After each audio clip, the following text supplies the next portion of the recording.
তাদের শেষ অংশখানে তোমরা আমিন আল্লাহ রাব্বুল আলামিনকে তালাশ করো।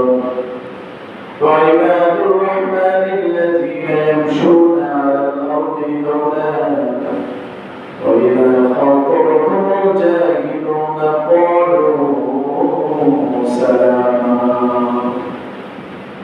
والذين لا يبيتون لربهم سجدا وقياما তোমরা রাতের অংশতে সিজদা করো, কিয়াম করো, দাঁড়াইয়া দাঁড়াইয়া নামাজ পড়ো। যারা দাঁড়াইয়া নামাজ পড়বে তারাই হলো প্রকৃত আল্লাহ রাব্বুল আলামিনের বান্দা।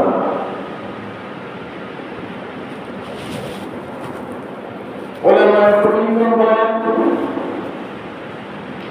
কেউ যদি রাসূল সাল্লাল্লাহু আলাইহি ওয়াসাল্লামের কবি উপর যদি কেউ দেখতে চায়, আমার রাসূল সাল্লাল্লাহু আলাইহি ওয়াসাল্লামের তুলনা করা হয় না। তারপরে যদি কোনো ব্যক্তি যদি আমার রাসূলের আয়না মনে করেন, আয়নার মধ্যে যদি রাসূলুল্লাহ দাঁড়ান, যেমন রাসূলুল্লাহ সশরীরে দাঁড়িয়ে আছেন, আর আয়নার মধ্যে যেই চেহারা দেখা যায়, চেহারা যেমন কবি চেহারা দেখা যায়, ঠিক তেমনি যদি রাসূলুল্লাহর কবি কাউকে দেখতে পাও, তাহলে তোমরা সিদ্দিক আকবর আবু বকরের দিকে তাকাও। আবু বকরের সম্মান করব, সিদ্দিক আকবর আবু বকর সিদ্দিক রাদিয়াল্লাহু তাআলা আনহুমা আমার নবী সাল্লাল্লাহু আলাইহি ওয়াসাল্লাম সাহাবায়ে কেরামদেরকে বললেন, সাহাবীরা আমরা জিহাদের জন্য প্রস্তুতি নিব, যুদ্ধের জন্য প্রস্তুতি নিব। অতএব তোমরা যে যা কিছু দিয়া পারো তোমরা অংশগ্রহণ করো, তোমরা সরবরাহ করো। সাহাবীরা যে যা কিছু পারলো সবগুলা নিয়ে আসলো। যখন সবার সংযা যা কিছু পারলো, টাকা পয়সা সম্পদ যা দেওয়া দিল, আমার রাসূল শেষ পর্যায়ে যখন মওলা আলীকে জিজ্ঞাসা করলেন, আলী তুমি কি পরিমাণ সম্পত্তি দান করলা? আলী রাদিয়াল্লাহু তাআলা বললেন, ইয়া রাসূলুল্লাহ, ইয়া হাবিবাল্লাহ, আমার ঘরের মধ্যে যা আছে তা আমি দুইবার করে একটি মান নিয়ে আসলাম, আর একটি মান আমি বাড়িতে রেখে দিলাম। ওমর রাদিয়াল্লাহু তাআলা আমাকে জিজ্ঞাসা করা, হে ওমর, তুমি কি পরিমাণ সম্পত্তি দান করলা? ওমর রাদিয়াল্লাহু তাআলা বললেন, ইয়া রাসূলুল্লাহ, ইয়া হাবিবাল্লাহ, আমি এই পরিমাণ সম্পত্তি দিলাম। আর ওসমানকে জিজ্ঞাসা করা হয়, ওসমান বললেন, আমি এই পরিমাণ সম্পত্তি দিলাম। শেষ পর্যায়ে যখন আমার রাসূল সাল্লাল্লাহু আলাইহি ওয়াসাল্লাম আবু বকরের কাছে বললেন, আবু বকর, তুমি কি পরিমাণ সম্পত্তি দান করলা? আবু বকর ডাকতে বললেন, ইয়া রাসূলুল্লাহ, ইয়া হাবিবাল্লাহ, ওয়াল্লাহি রাব্বুল কাবা, আমি আল্লাহ রাব্বুল আলামিনের জাতের কসম দিয়ে বলি, আমার ঘরের মধ্যে একমাত্র আল্লাহ রাব্বুল আলামিন এবং তার প্রিয় হাবিব মুহাম্মদ সাল্লাল্লাহু আলাইহি ওয়াসাল্লামকে রেখে আসলাম। আর যার পরিমাণ সম্পত্তির মধ্যে আমার ঘরের মধ্যে কিছু নাই। আমি আবু বকরের ঘরে যা ছিল, আমি আবু বকর জারু দিয়া দিয়া সবগুলো আমি জিহাদের জন্য দান করে দিলাম। কেমন দান? ওসমান রাদিয়াল্লাহু তাআলা আনহুর কত সম্পদ ছিল, শুধুমাত্র সম্পত্তির চাবিকাঠি 70টা উট বহন করত। ওসমানের এত সম্পদ যে সম্পত্তির চাবি যতগুলো আছে,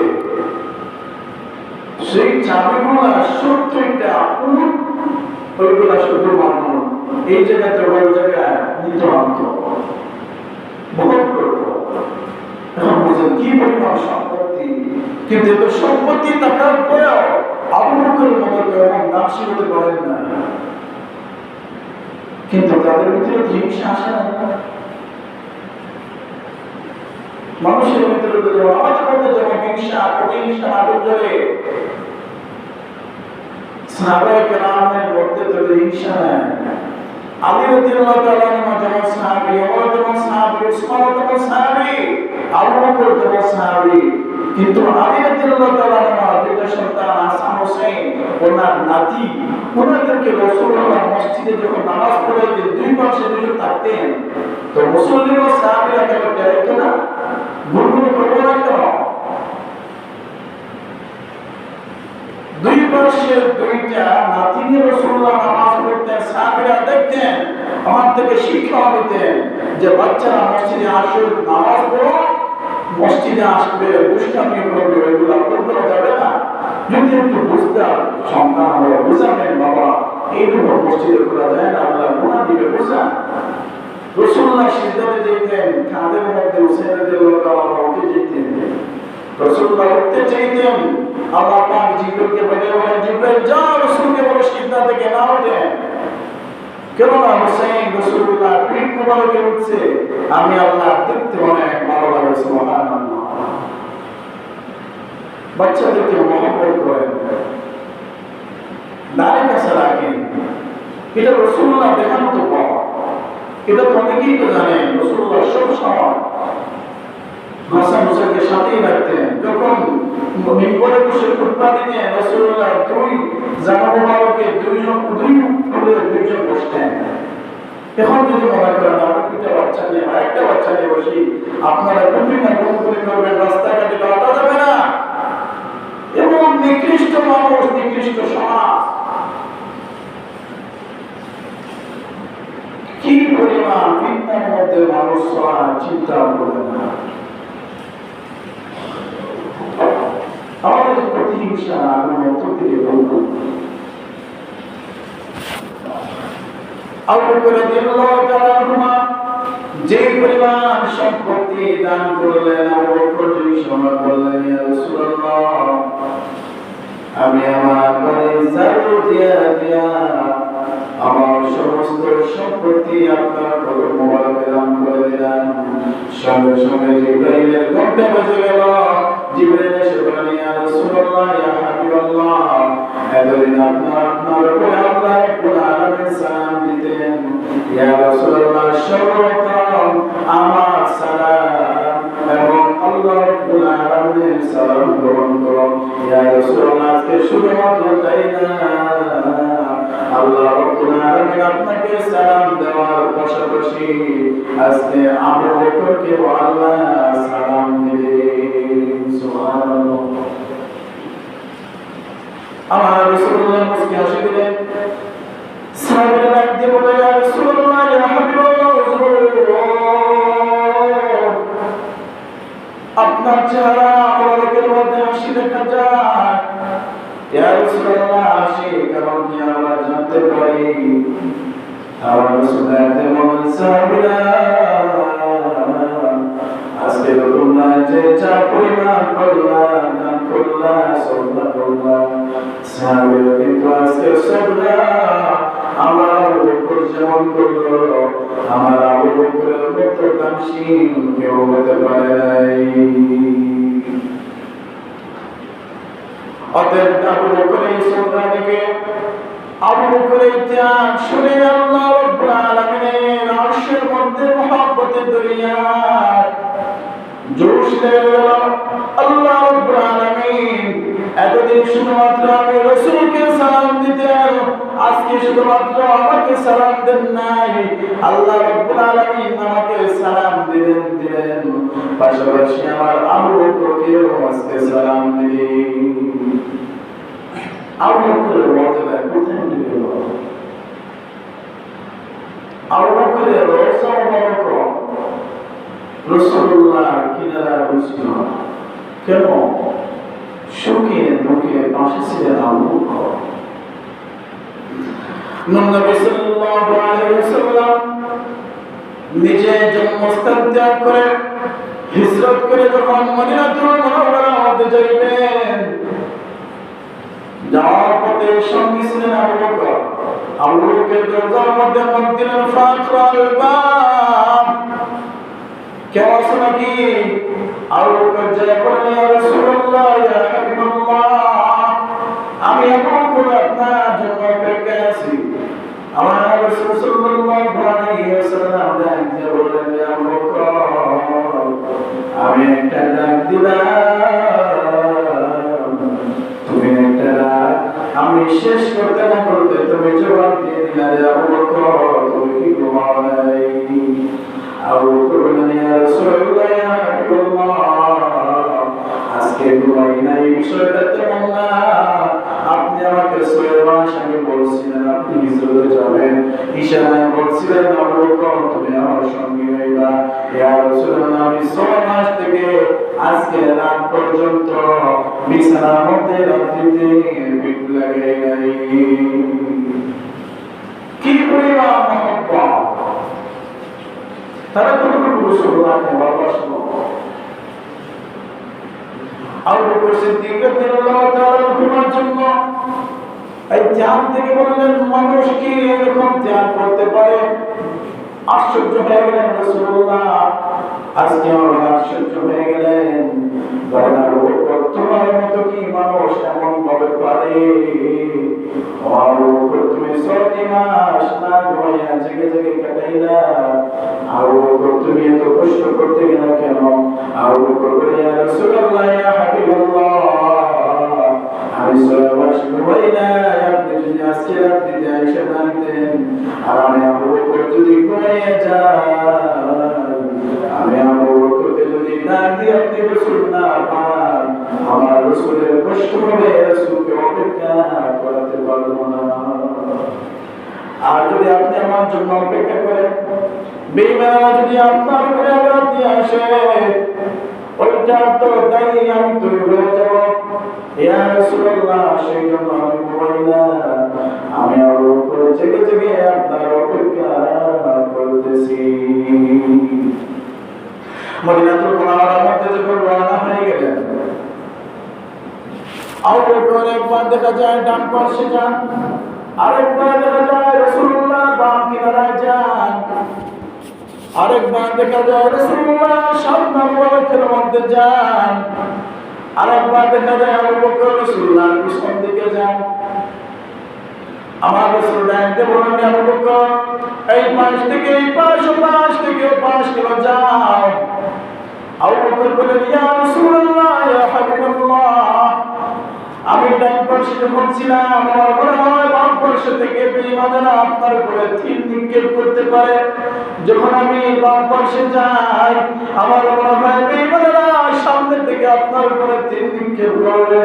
ইয়া রাসূলুল্লাহ যখন আমি সামনে যাই আমার অন্তরের মধ্যে ভয় আসে বেঈমানরা আপনার পিছন দিকে যেন তীর নিক্ষেপ না করে।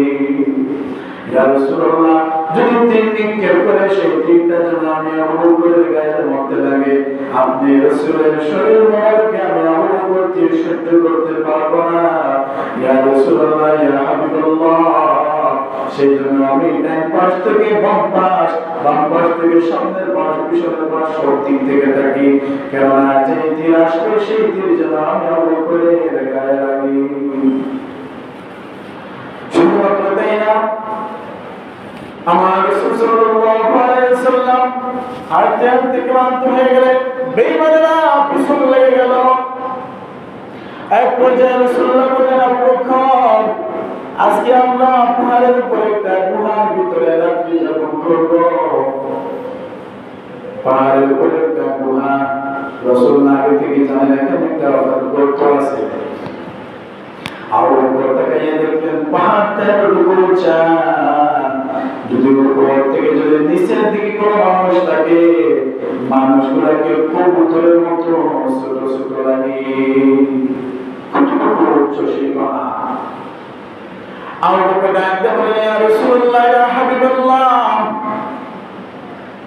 বেয়াদবি ক্ষমা করবেন, আজকে আপনার পা মোবারক দিয়ে এত উচ্চ পাহাড় আমি আপনাকে উঠতে দিব না রাসূল। ইয়া রাসূলুল্লাহ ইয়া হাবিবাল্লাহ আজকে আমার কাঁধ মোবারক আপনার পালকি হয়ে গেল। ইয়া রাসূলুল্লাহ ইয়া হাবিবাল্লাহ আমি আবু বকর চাই আপনি রাসূলকে আমার কাঁধের মধ্যে নিয়ে আমি পাহাড়ের উপরে উঠতে চাই। আবু বকর রাদিয়াল্লাহু তাআলা রাসূলুল্লাহকে কাঁধ মোবারকে নিয়ে যখন পাহাড়ের মধ্যে উঠলেন, ঘোড়ার কিনারে গিয়ে বলেন, ইয়া রাসূলুল্লাহ, বেয়াদবি ক্ষমা করবেন, আমি আগে গুহার মধ্যে যেতে চাই, আমি গুহাটা আগে পরিষ্কার করতে চাই, আমি জানি না গুহার ভিতরের পরিস্থিতিটা কেমন, আগে আমি আরো উপর থেকে আসি। আবু বকর রাদিয়াল্লাহু তাআলা গুহার মধ্যে গেলেন, গুহা পরিষ্কার করলেন, পা মোবারক বিছাইয়া বালিশের মধ্যে বিছাইয়া আবু বকর বসে পড়লেন। ডাক দিয়ে বললেন, ইয়া রাসূলুল্লাহ, ইয়া হাবিবাল্লাহ, আপনি আমার গুহার মধ্যে আসতে পারেন। আমার গুহার মধ্যে গেলেন, যাওয়ার পরে আবু বকর সিদ্দিক রাদিয়াল্লাহু তাআলা পা মোবারকের মধ্যে আমার রাসূল সীতা মোবারক দিয়ে ঘুমাইতেছেন। আবু বকর যখন ঘুমাইতেছেন, তখন দেখা যায় কয়েকটা সাপের গর্ত দেখা যায়। তারা মনে করেন কিতাবের মধ্যে আসছে, আর তারা আবার কোনো কিতাবের মধ্যে আসছে 12টা গর্ত। এক পর্যায়ে 7টা গর্ত নিজের পাগড়ি মোবারক করে পাগড়িগুলা ছিঁড়ে ছিঁড়ে টুকরো করে করে সাপের গর্তগুলা বন্ধ করে দিলেন। 7টা গর্ত বন্ধ হয়ে গেছে, একটা গর্ত বাকি রয়ে গেছে। আবু বকর সিদ্দিক রাদিয়াল্লাহু তাআলা কি দিয়ে বন্ধ করবে না তো কিছু নাই। আবু বকর নিজের অন্য পা দিয়া তার বিদ্যা আঙ্গুল সাপের গর্তের মধ্যে ঢুকাইয়া সাপের গর্ত বন্ধ করে দিলেন। একবারের মধ্যে রাসূলুল্লাহ আরাম করতেছেন, অন্য পা দিয়ে রাসূলুল্লাহ নিরাপত্তা নিশ্চিত করতেছেন। কেমন মহব্বত! অন্য দিক দিয়ে আবু বকর সিদ্দিক রাদিয়াল্লাহু তাআলা যে বিদ্যা আঙ্গুল সাপের গর্তের মধ্যে রাখলেন, সেই বিদ্যা আঙ্গুলের মধ্যে দেখা যায় সাপ দর্শন করলো, সবল দিল। একটা না একটার উপরে একটা সবল দিতেছে, আবু বকরের সারা শরীর বাইতেছে, চেহারাটা নীল হয়ে যাইতেছে। আবু বকর বিষয় যন্ত্রণা সহ্য করতে না পেরে নিজের ইচ্ছার বিরুদ্ধে 2টা চোখ দিয়ে পানি পড়তে গেল। একটা পানির ফোঁটা রাসূলুল্লাহ চেহারা মোবারকের মধ্যে পড়ে যায়, আমার রাসূলুল্লাহ ঘুম মোবারক বেরিয়ে যায়। ডাক দিয়ে বললেন, আবু বকর, তোমার চোখের মধ্যে পানি দেখা যায় কেন? আরে আবু বকর, তোমার চেহারা কেন নীল হয়ে যায়? আবু বকর বললেন, ইয়া রাসূলুল্লাহ, ইয়া হাবিবাল্লাহ, আমি আমার বিদ্যা আঙ্গুল দিয়ে সাপের গর্ত বন্ধ করছিলাম, আমার মনে হয় সেই গর্ত থেকে সাপ বাইরে এসেছে। রাসূলুল্লাহ বললেন, আবু বকর, তোমার পা আমাকে একটু দেখাও। আবু বকর যখন পা মোবারক গর্ত থেকে বাহির করলেন, আমার রাসূল সাল্লাল্লাহু আলাইহি ওয়াসাল্লাম নুরানি জিহ্বা মোবারক থেকে একটু পরিমাণ লালা মোবারক তুতু মোবারক হাতের মধ্যে দিলেন। সাপ যে জায়গায় দর্শন করেছিল, যে জায়গায় সবল দিয়েছিল, দর্শনের জায়গায় সবলের জায়গায় আমার রাসূলুল্লাহ নিজের তুতু মোবারক মোবারকের মতো লাগিয়ে দিলেন। সঙ্গে সঙ্গে বিষাক্ত সাপের বিষ আবু বকরের শরীরের সাথে পানির মতো মিশে গেছে। কি পরিমাণ রাসূলুল্লাহ তুতু পাওয়া মুজিজা! আমার রাসূল সাহেবকে ডাকতে বললেন, রে বেয়াদব জালিম, তুমি তো দুষ্ট প্রকৃতির, সেইটা তো ঠিক আছে, আজকে তুমি জালিমের যে আচরণ করলা, আমার আবু বকরের পায়ের মধ্যে তুমি সুবল দিলা, কিন্তু আজকের যে জালিমত্বের পরিচয় দিলা, সেটা তুমি ভালো কাজ করো নাই। সাথে সাথে সাথে জবান খুলে বলল, ইয়া রাসূলুল্লাহ, ইয়া হাবিবাল্লাহ, আপনি আমাকে বেয়াদবি ক্ষমা করে দিবেন। ইয়া রাসূলুল্লাহ, আপনার আবু বকরের পরে আঘাত আমার কোনো ইচ্ছা ছিল না। আজ থেকে কয়েক শত বছর আগে আসমানি কিতাব এখন একটা জায়গার মধ্যে দোষ করা হয়েছিল, আমার পড়াশোনা হয়েছিল, আমি ওখান থেকে শুনছিলাম কয়েকশো বছর পরে এই পাহাড় হয়ে আখেরি জামানার নবী এই গুহার মধ্যে বিশ্রাম নেবেন।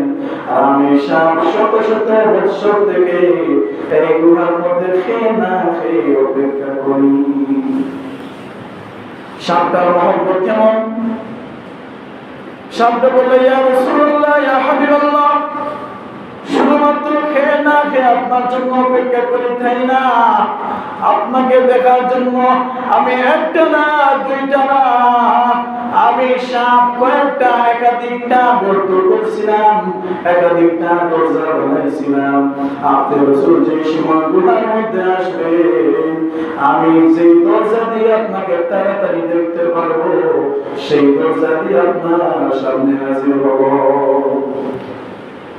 অতএব এই গর্তের মধ্যে আমি একাই বসবাস করি, কিন্তু আমি দরজা বানাইলাম একটা, যে দরজা দিয়ে আপনাকে খুব কাছ থেকে দেখা যায়, আমি সেই দরজা দিয়ে বাইর হব।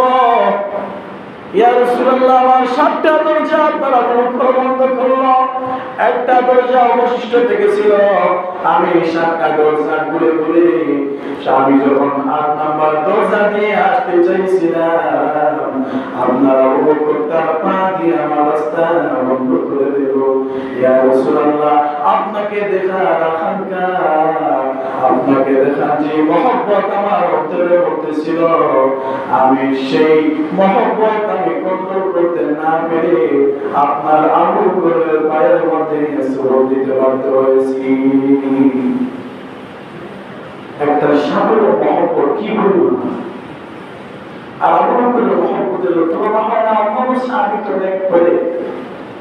শুধু একজনের কথা দেখেন, আবু বকরের চিন্তা করেন কি পরিমাণ ত্যাগ, কি পরিমাণ মহব্বত। শুধুমাত্র তাই তো না, রাসূলুল্লাহ যখন প্রথম মানে ওপেন না গোপনে যখন ইসলাম প্রচার করতেন, সেই সময় সিদ্দিক আকবর বলেন, ইয়া রাসূলুল্লাহ, আমার মনে হয় এবার গোপন না ওপেন ইসলাম প্রচার করতে পারবে। রাসূলুল্লাহ বলেন, এখন সেই সময় আসে না, ওপেন আমরা ইসলাম প্রচার করবো সেই সময় এখন আসে না, আবু বকরের সময় আসুন, আমরা ওপেন ইসলাম প্রচার করবো। আবু বকর মানলেন না, সাহাবীরা মানলেন না, বলেন, ইয়া রাসূলুল্লাহ, আর কত আমরা লুকিয়ে লুকিয়ে দাওয়াত দিব, আর বিমানদের কত আমরা ভয় পাবো। আমার রাসূল তাদের কথা মেনে নিলেন, বললেন, ঠিক আছে, তোমরা যখন বলছো, তাহলে আগামীকাল আরেকটা সমাবেশ করবো। ওই প্রথম ইসলামের সমাবেশ ছিল 40 জন সাহাবী। আমার রাসূল সাল্লাল্লাহু আলাইহি ওয়াসাল্লাম 40 জনের মতো সাহাবী এক জায়গায় দলভুক্ত হয়ে, ইয়া রাসূলুল্লাহ, খুতবা মুবারক দিতেছেন, তাদের নিয়ে আলোচনা করতেছেন, ওয়াজ করতেছেন। আবার অপরদিকে বেঈমানেরা, কাফেরেরা চতুর্দিকে ব্যারিকেড দিয়ে রাখলো, কেননা যদি আমাদের বিরুদ্ধে যদি কোনো অ্যাকশন নেওয়া হয়, সঙ্গে সঙ্গে আমরা এখানে তাদের উপরে আক্রমণ করবো। নোংরা চিন্তা ভাবনা তাদের। যখন আবু বকর সিদ্দিক রাদিয়াল্লাহু তাআলা বললেন, ইয়া রাসূলুল্লাহ, ইয়া হাবিবাল্লাহ, আর আমরা ইসলাম প্রচার করব না, বেঈমানদের ভয় পাবো না, আমরা ইসলাম প্রচার এবার ওপেন করব, বেঈমানদের মুখোমুখি হয়ে সামনে গিয়ে সকলের সামনে আমরা ওপেন করে ইসলাম প্রচার করতে শুরু করব। আবু বকর এই সময় কথাটা বললেন, বলতে দেরি বেঈমানেরা 40 জনের মতো সাহাবী ওই সমাবেশের মধ্যে পাথর নিক্ষেপ করতে দেরি করে নাই। এমন ভাবে বৃষ্টির মতো পাথর নিক্ষেপ করতে শুরু করলো, এমন ভাবে পাথর মারতেছে, সাহাবীরা নবী সাল্লাল্লাহু আলাইহি ওয়াসাল্লামকে ব্রেকেট দিলেন, জনাব রাসূলুল্লাহ শরীর মুবারকের মধ্যে যেন একটা আযাব পরিমাণ পাথরের জন্য আওয়াজ না লাগে, এমন ভাবে রাসূলুল্লাহ নিরাপত্তা নিশ্চিত করে দিয়ে যাইতেছেন। কিন্তু অন্যদিকে আবু বকরের উপরে বৃষ্টির মতো পাথর আবু বকরের উপরে পড়তেছে, আবু বকরের মাথা ফেটে ফিনকি দিয়ে রক্ত বের হয়ে যায়, আবু আবু বকর জ্ঞান হারিয়ে ফেলেন, অজ্ঞান হয়ে গেলেন। আবু বকরকে বাড়ির মধ্যে নিয়ে যাওয়ার পরে তার আপন মা ছিলেন আবার বের দিলেন। আবু বকরের মা ইসলাম গ্রহণ করেন নাই।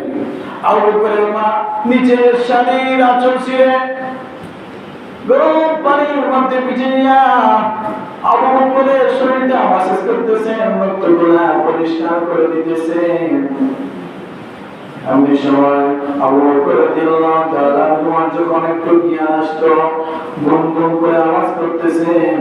মা ডাকতে বলা, আবু বকর তুমি এখন কি বলছো, একটু আরাম করতেছো নি, কিছু ভালো লাগেনি? আবু বকর বললেন, মা আমার খবর আপনি বলে নেন, আগে আপনি বলুন না আমার রাসূল কেমন আছে। নিজে জ্ঞান হয়ে গেলেন, বলতেছেন আমার খবর পরে আগে বলেন রাসূলুল্লাহর খবর কি, আমার রাসূলুল্লাহর উপরে পাত্র পড়লো কিনা, রাসূলুল্লাহ সুস্থ আছেন কিনা সেটা আগে বলেন। মা কি বলেন, মা আজকে আমি আপনার কাছে একটা অনুরোধ, আপনার শরীর আঁচল দিয়া আমি আবু বকর চেহারাটা দেখে নেন, আর আপনার শরীর আঁচল করে করে আমাকে আমার রাসূলুল্লাহর সামনে নিয়ে যান। আবু বকরের মা রাসূলুল্লাহর সামনে মধ্যে নিয়ে যান। যাওয়ার পর আমার রাসূল দেখে বলেন, কি রে আবু বকর, তোমার অবস্থা কি, তোমার শরীরের মধ্যে কিছু ভালো বুঝতেছ নি? আবু বকর ডাকতে বলে, ইয়া রাসূলুল্লাহ, ইয়া হাবিবাল্লাহ, আমি আর খবর পরে দিবেন আগে আপনি বলুন, ইয়া রাসূলুল্লাহ আপনার শরীরের গতি কেমন? রাসূলুল্লাহ খবর দিতেছেন, আবু বকর নিজের মাথা ফেটে রক্ত বাইর হইতেছে, বন্ধই হয় না, এমন অবস্থা। বলেন, ইয়া রাসূলুল্লাহ আমার খবর পরে আগে বলুন, আপনার উপরে আঘাত লাগছে না, আপনার শরীর ভালো আছে নি? আর যদি আমরা মনে করেন একজনের পক্ষ নিয়ে যদি লড়াইয়ের মধ্যে যাই, যেহেতু চোট লাগে, অমুকের জন্য আজকে বাদামটা খাই না বিনা কারণে। কিন্তু রাসূলুল্লাহর মহব্বত কেমন ছিল তাদের অন্তরের মধ্যে, নিজের শরীরকে রক্ত